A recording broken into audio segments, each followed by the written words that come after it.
Bung Karno galau. Ia menghitung jika sampai terjadi peperangan, secara matematis tidak akan mungkin bisa mengalahkan sekutu. Persenjataan mereka jauh lebih lengkap dan keahlian militernya lebih memadai.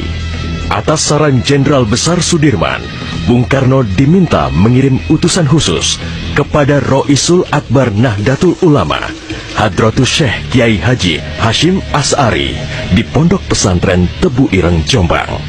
Tujuannya meminta fatwa Kiai Hashim tentang hukumnya berjihad membela negara yang notabene bukan negara Islam seperti Indonesia. Kiai Hashim lantas memanggil Kiai Haji Wahab Hasbuloh dari Tambak Beras, Jombang. Kiai Wahab diminta mengumpulkan ketua-ketua NU se-Jawa dan Madura untuk membahas persoalan ini. Bukan hanya itu, Kiai Hashim juga meminta kiai-kiai utama NU melakukan sholat istikharah, salah satunya Kiai Abbas dari Buntet, Cirebon, Jawa Barat. 21 Oktober 1945, seluruh delegasi NU se-Jawa dan Madura telah berkumpul di kantor pusat Ansor di Jalan Bubutan, Surabaya.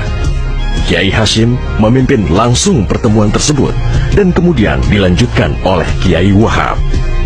Setelah melalui diskusi yang cukup panjang dan mendengarkan hasil istikharah para kiai utama NU, esok siangnya, tanggal 22 Oktober 1945, pertemuan menghasilkan 3 rumusan penting yang kemudian dikenal dengan istilah Resolusi Jihad NU.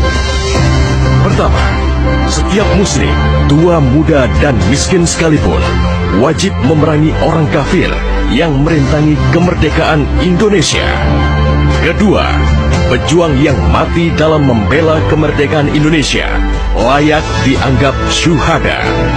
Ketiga, warga yang memihak kepada Belanda dianggap memecah belah persatuan dan oleh karena itu harus dihukum mati.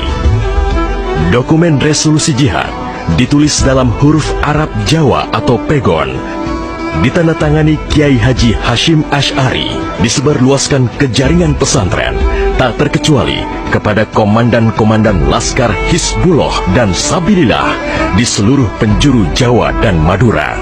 Dokumen resolusi jihad juga dimuat di sejumlah media massa pergerakan masa itu.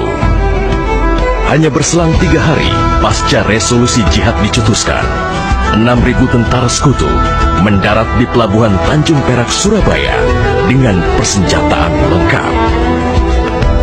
Mendengar kedatangan pasukan penjajah, ribuan santri dan kiai dari penjuru Jawa Timur bergerak menuju Surabaya. Situasi pun terus memanas dan cenderung tak terkendali.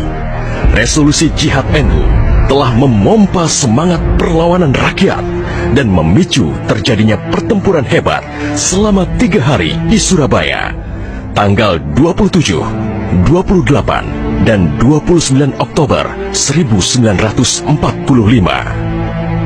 Tentara Inggris kewalahan menghadapi perlawanan rakyat Jawa Timur. Mereka lantas mendatangkan Bung Karno ke Surabaya untuk diajak berunding melakukan gencatan senjata. Pagi hari tanggal 30 Oktober, gencatan senjata ditandatangani pemerintah Indonesia dan Inggris.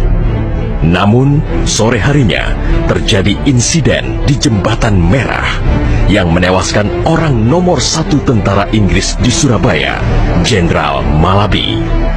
Gencatan senjata pun langsung berakhir. Pengganti Malabi, Jenderal Robert Munser, mengultimatum Laskar Pejuang dan tentara Indonesia agar menyerahkan senjata kepada Inggris paling lambat 10 November 1945. Jika tidak, Inggris mengancam akan membumi hanguskan Surabaya.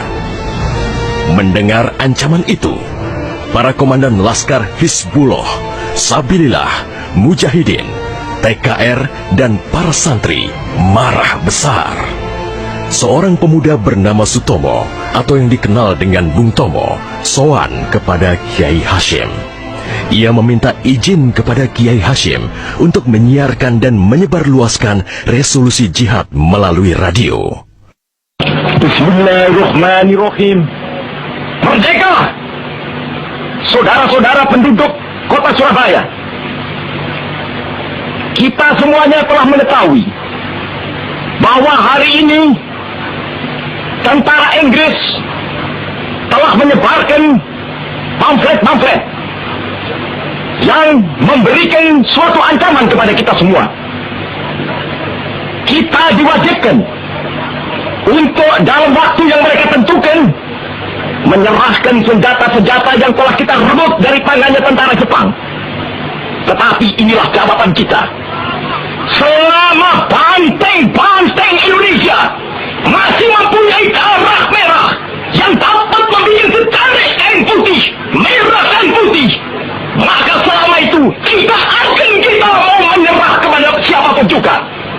Allahu Akbar, Allahu Akbar, Allahu Akbar. Merdeka! Pertempuran 10 November membuat malu tentara Inggris. Target mereka menguasai Surabaya dalam waktu 3 hari tak terbukti. Bahkan di hari yang kedua, Inggris kehilangan Jenderal Robert Munser. Artinya, dalam 1 bulan menghadapi arek-arek Surabaya, mereka sudah kehilangan 2 jenderal terbaiknya. Perang Surabaya berlangsung selama 3 minggu. Takbir dan pekik merdeka menggema selama pertempuran berlangsung.